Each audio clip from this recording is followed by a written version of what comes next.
안녕하세요. 이지우입니다.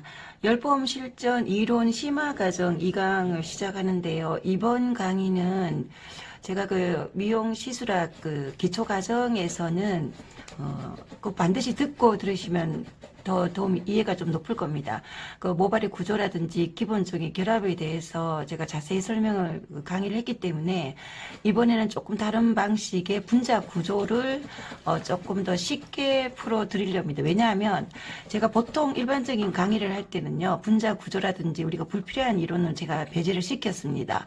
왜냐하면 괜히 실전에서 헷갈릴 수 있기 때문에. 그런데 이번 심화 과정에서는 우리가 분명히 알고 가야 되는 구조기 때문에요.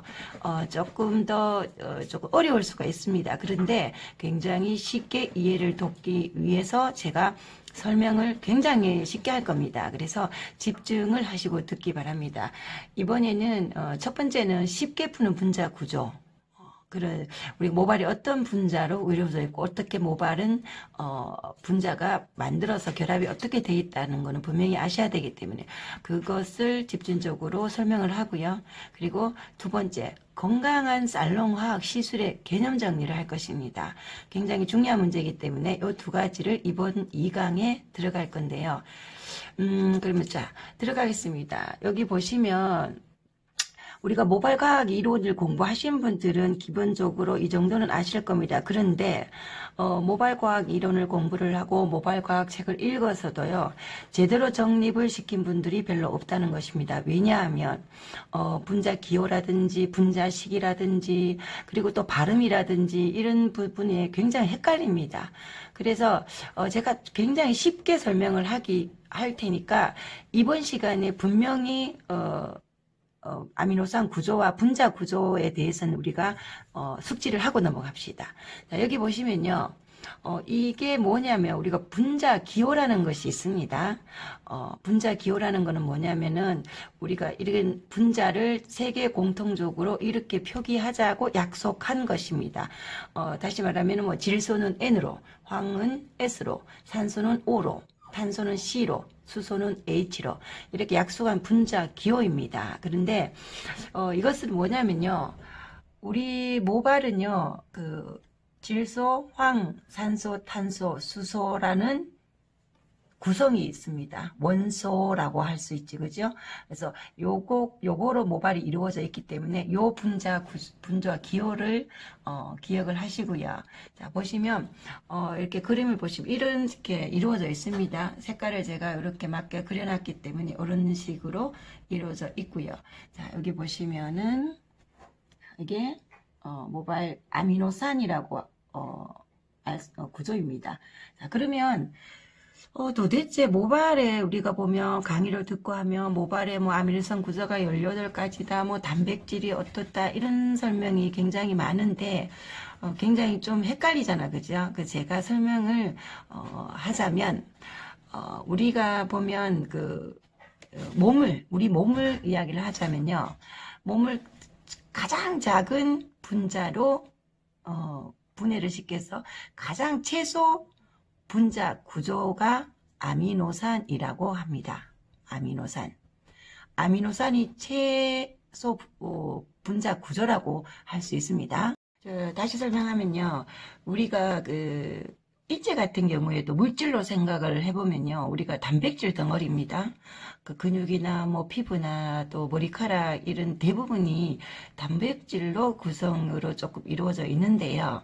거기서 이제 우리 모발 같은 경우에는 손톱이나 발톱, 동물의 털 종류, 또 새의 깃털, 그런 유사한 시센 아미노산이 풍부한 모발은 각질 단백질이다, 이렇게 이해를 하시면 됩니다. 거기서 이제 우리가 아미노산 분자 구조가 최소 단위인데 거기 아미노산으로 이루어진 18가지의 아미노산으로 만들어진 단백질입니다. 자, 그렇기 때문에 아미노산 하는, 이야기하는 것이 채소 분자 단위입니다. 그러면 예를 들어, 탄수화물 같은 경우에는 쪼개서 채소 분자 단위는 단당류다. 뭐, 이렇게, 포도당이다, 참. 포도당이다. 이렇게 이제 이해를 하시면 되듯이, 모발의, 우리 몸도 마찬가지듯이요. 모발의 채소 분자 단위는 아미노산이다. 근데 그 아미노산이, 모발은 한 18가지로, 이루어진 단백질이다. 이렇게 이해를 하시면 되고요. 자, 그러면 우리가 이제 자, 여기 보시면요. 우리가 막 펩티드 결합이라든지 폴리펩티드 결합이라는 이야기도 좀 들어보셨을 겁니다. 지금 제가 방금 전에 말씀드린 아미노산이 채소 분자 단위라고 말씀드렸죠. 자, 요 모양이 아미노산 분자 구조식입니다. 저기 보면 앞서 말했던 원소들이 있잖아, 그죠? 자, 아미노산이 한 개 가지고는 절대적으로 모발이 될 수가 없겠죠, 당연히. 제가 TV에 강의를 들으신 분들은 몇 년 전에 했던 모발과학 이론을 올려놓은 게 있습니다. 그리고 이걸 조금 더 또 쉽게 또 설명해 놨는 게 있는데요. 이 아미노산과 이 아미노산이 사슬같이 만나서 펩티드 결합이랍니다. 그 부분을요. 자, 그러면 이 펩티드 결합이 당연히 또 수없이 이렇게 많이 얽히겠죠. 그죠? 그 결합을 폴리펩티드 결합이라고 한다. 자, 모발에서는요. 가장 많은 부분을, 가장 강력한 중요 결합입니다. 모발이 아미노산이 만나고 또 서로 사슬로 다 이루어져서 결국은 서로 붙잡고 있는 결합이 폴리펩티드 결합이다. 이 폴리펩티드 결합이 문제가 발생한 손상이 될 때는 이 결합들이 다 깨진다. 뭐 이렇게 쉽게 생각하시면 되는데요. 자, 일단 모발은 이런 식으로 이루어져 있다. 자, 그리고 그 다음에 보시면요. 이 부분은 헷갈리지 마시기 바랍니다. 제가 이지우 미용 시술학 기초과정 강의에 보면 모발 손상됐을 때에 그거를 제가 그림을 그려 스케치를 해가지고 설명을 한 부분이 있는데 거기 보면 이황화 결합이라는 것을 단어만 말하고 통과한 그 부분이 있습니다. 자, 이황화 결합에 대해서 정확하게 말씀을 드리려고 제가 했는데요. 이게 무슨 말이냐면 이황화 결합이라니까 또 폴리펩티드 결합하고 헷갈리는데, 자, 폴리드 결합하고 헷갈리지 마시고요. 폴리펩티드 결합은 큰 결합입니다. 다 이루어진 결합이고요. 제가 말씀드렸잖아. 그죠? 18개 아미노산으로 이루어진 단백질이라고 말씀을 드렸죠. 그러면 이 18개 아미노산 중에요. 시스틴과 시스테인 아미노산이 굉장히 많은 부분을 차지합니다. 자, 거기서 시스틴과 시스테인이 만나서 황과 만나서 결합을 시켜 놓은 것이 이황화 결합이라고 합니다. 굉장히 중요한 결합입니다. 제가 모발을 연구를 하고 제품을 또 테스트를 하면서 이 부분을 집중을 많이 했습니다. 왜냐하면 이 부분이요, 굉장히 모발의 많은 부분도 차지하지만 유연성과 강도를 유지시키는데 굉장히 중요한 결합이더라는 것입니다. 그래서 이 결합을 이어주는 어떤 물질, 거기에 조금 집중을 했다고 보시면 됩니다. 그래서 이황화 결합은 깨지고 나면 굉장히 돌리기 어렵다. 기본적인 케라틴 단백질로도 채울 수가 없다. 그 사슬을 연결할 수 없다. 그게 제가 제품 연구를 하고 개발한 어떤 그 부분이라고 보시면 됩니다. 자, 그래서 이황화 결합 굉장히 중요한 결합이다까지 아시면 되고요. 자, 그러면 이제 우리가 모발 분자 구조에 대해서 이제 이해를 좀 하셨잖아요. 그죠? 그러면 건강한 살롱 화학 시술에 대해서 개념을 조금 하셔야 될 것 같아요. 이게 이제 이 기초 미용 시술학에서 하고는 접근 방법을 좀 다르게 하기 때문에 이어지긴 하지만 이게 조금 더 난해하면서도 제가 좀 다르게 준비를 했습니다. 자, 우리가 미용실에서 우리가 시술을 들을 염색, 펌, 거의 다 대부분이 알칼리를 가지고 우리는 시술을 합니다. 자, 그러면 먼저 우리 손상은 왜 모발에 손상이 올까요? 제가 고객들 시술을 할 때는요, 원장님 머리 손상 안 오려면 어떻게 합니까? 라고 질문을 하면 저는 늘 똑같은 말을 합니다. 미용실 안 오면 됩니다. 라고 웃으면서 이야기를 하는데요. 그것은 무슨 말이냐면요. 염색이나 펌을 해서 무손상이라는 것은 존재하지 않다는 걸 분명히 알기 때문입니다. 손상을 우리가 최소화하는 거지 이 무손상이라는 건 없습니다. 그렇기 때문에 그건 분명히 아셔야 되고요. 그렇기 때문에 우리 미용사들이 얼마나 그 모질을 정확히 알아서 좋은 약재를 가지고 그렇게 그 조심스럽게 머리를 해줘야 된다는 것은 그걸 분명히 인지하고 있어야 된다는 겁니다. 그래서 될 수 있으면 최소화시켜야 되는데, 자, 모발 손상을 우리 어떻게 옵니까? 뭐, 자외선은 또 오고, 커트 잘못해서도 오고, 또 뭐, 집에서 홈 염색으로 해서도 손상이 오고, 미용실에서 염색하고서 손상이 오고, 펌하고도 손상이 오고, 그런데, 가장 손상이 많이 오는 부분이 어떤 부분이냐면요. 주기적으로 염색하는 머리가 가장 손상이 심합니다. 새치 염색은 두말할 것도 없고요. 그렇지만 즉격타를 맞는 미용사가 기술이 부족해서 손상을 일으키는 것이 바로 열펌입니다. 펌, 열펌, 매직, 시술, 연화 시술이라고 할 수 있죠. 그죠? 가장 직격타로 기술로 인해서 우리 고객님들 머리를 손상을 시키는 겁니다. 자, 이걸 이해를 돕기 위해서 제가 그림을 준비했는데요. 예를 들어 아까 전에 제가 보면 이렇게 분자들로 이루어져 있다고 말씀드렸잖아요. 그죠? 자, 이 부분이 건강한 머리라고 봤을 때요. 자, 이 어떻게 됐습니까? 거의 다 녹았다고 보면 되겠죠. 그죠? 자, 녹았습니다. 이게 뭐냐면 강알칼리로부터 이렇게 된 겁니다. 됐다고 보면 됩니다. 자, 모발이 강알칼리 때문에 이렇게 만든 것입니다. 그러면 자, 무슨 말이냐, 이 벽이라고 봤을 때요, 이 벽이 이 정도 손상을 일으켰다고 칩시다. 자, 이 정도 손상을 시켰으면 그날 모르겠죠. 근데 모발의 큐티클 외벽이 뜯어지고 나면 시간이 지날수록 어떻게 됩니까? 점점점 더 심해지겠죠. 그래서 손상을 시키고 우리는 홈케어 제품을 쓰라고 권합니다.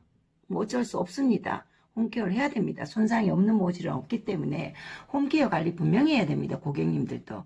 그런데 우리 손으로, 미용사 손으로 강알칼리로 해서 펌을 하거나 염색을 할 때 도포를 잘못하고 펌제 혼합을 잘못해서 모질을 잃지 못해서 이 모발을 이렇게 녹여버리고 과연화를 시키고 거기서 열을 대서 매직을 하고 디젤 세팅을 해서 아이롱을 해서 머리를 이렇게 만들어 버린단 말입니다. 자, 그날은 모를 수 있습니다.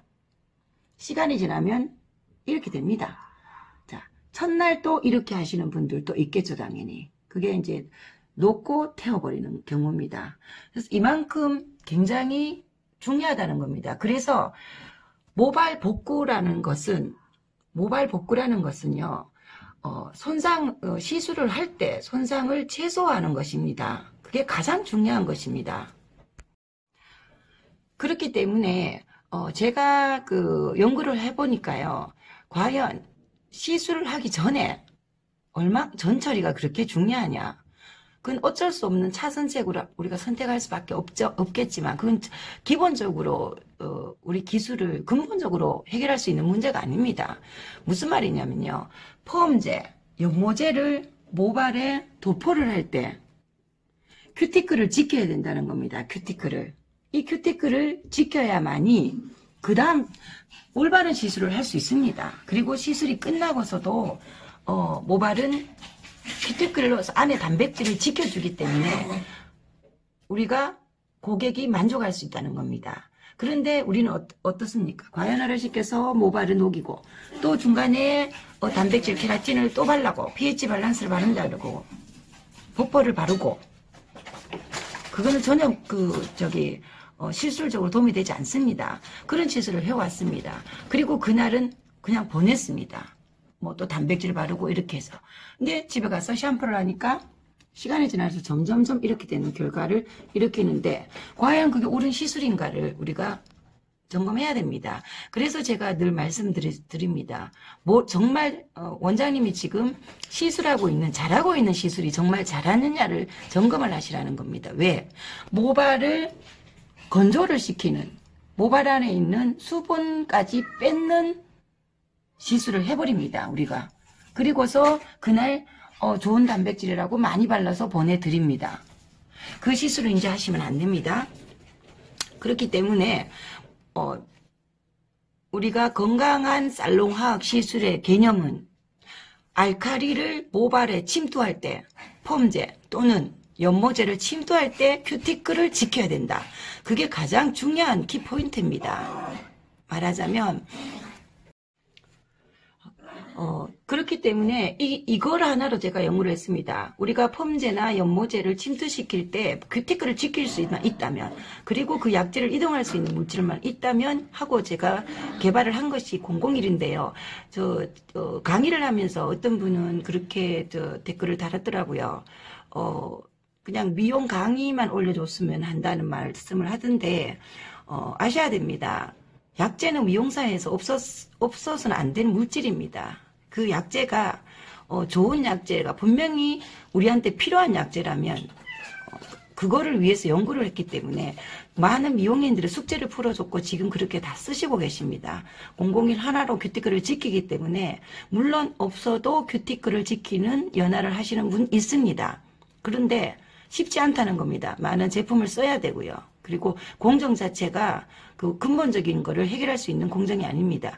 오히려 폼제를 컨트롤해서 깔끔하게 시술을 하는 편이 오히려 기술자들이 더 많은데 그렇게 기술을 가자니 너무나 오래 걸리고 힘이 듭니다. 이 일반 공정이나 일반 기술이나 보통 일반 미용사들은 어렵습니다. 그래서 이 물질이라는 것은 있어야만이 우리 기술자들한테 좋은 연장은 분명히 있어야 됩니다. 그렇기 때문에 지금 이 부분이 우리 건강한 살롱 화학 시술의 개념이기 때문에요. 그 개념을 지금 모든 분들이 001로서 다 해결을 해서 그 다음 기술을 가고 있습니다. 그래서 건강한 살롱 시술은 우리가 폼, 염색할 때 큐티클을 무너뜨리지 않는 게 관건이고 또 그날 우리가 시술을 잘했던 시술라도 모발 안에 있는 수분을 뺏는 열폼 시술이나 염색을 오버타임이나 도포법을 잘못해서 머리를 아작내는 그런 시술을 해서는 안 됩니다. 그날은 이 정도 상했다고 생각하지만 시간이 지날수록 이렇게 벗겨져가 점점점 모발은 심해집니다. 그렇기 때문에 이 건강한 살롱 화학 시술에 대한 개념 정리를 정확하게 하셔야만이 그 다음 더 3강에 가서 우리가 실전으로 더 디테일하게 교육을 할 수 있기 때문에 이번 시간에는 분자구자하고 그리고 화학시술의 개념에 대해서 제가 정리를 했습니다.